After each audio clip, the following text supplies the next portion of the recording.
Following on from the previous video, we got to this stage here where we got to this stage here. We got to this stage here, and then we can see that this thing is the same as this, so these two will cancel out. That will then give us this, and then this is a constant. Factor it out, so that will then give you this thing here. Remember this. We want to integrate this, but this is sine squared. So let's use this. This will allow us to integrate. So when you put this into here, it will become this. Factor out the 2 here, so that will then give you this.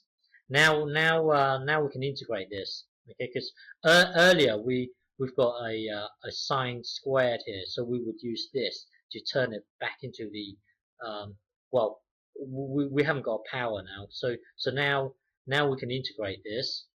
Now we can integrate this. There's no power here, so we can integrate it. So so integrating this will give you this. Will give you this, and then this is our answer here. But the thing is, we don't want we want the answer in terms of x. Here is theta and theta. We need to translate this theta back into the x. So remember, in the previous video, we said let x equals this thing here. So if x equals this thing here, draw your diagram. So so that will then give you this diagram. We've seen this diagram before. But the thing is, we need to translate the theta back into the x. But if you look at this here, we've got a double angle here. But the thing is, we can translate single angle, but this one here, we've got a double angle here. So we're going to have to use this. Sine 2 theta here equals this thing here. Now everything is in terms of everything is in terms of a single angle.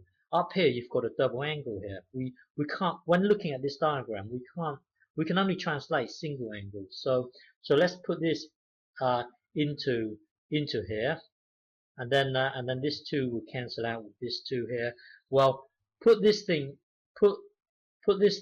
back into here. That will then give you this. Okay, now we can translate it now. So looking at the diagram, hang on, we now need to translate. We now need to translate this, and this, because we want the answer in terms of x, not theta. Here we've got theta, theta, theta. So this is easy to translate, because earlier we said let x equals sine theta. Was it? No, let x equals 3 sine theta, and then what is this theta here? Well, divide both sides by 3, and then inverse both sides. So that would be inverse sine, or then theta equals inverse sine. Well, basically, this block here will become this. Okay, and then don't forget, I've made 2 moves here. So later on we're going to deal with this. Well, anyway, if you this thing here will then become this bit here. Now we need to tackle this and this. Okay, so hang on. So now we need to translate this.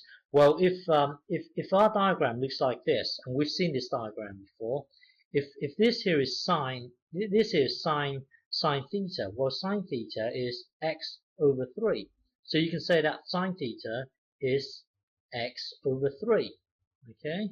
Now, what is cos theta? Cos is, this here is cos. So cos theta would be square root of 9 minus x, square root of 9 minus x, and then divided by, and then you hit this bit, which is the hypotenuse, divided by 3. So cos theta here is this block here. The sine theta here is this thing here, and then this thing here it stays the same. So we've seen, so overall the whole thing here becomes this. You see, the good thing is everything is in terms of x. Up here you've got theta here and theta here. So now everything's in terms of x. So tidy this up, and then it will become this. This is our final answer here. Okay.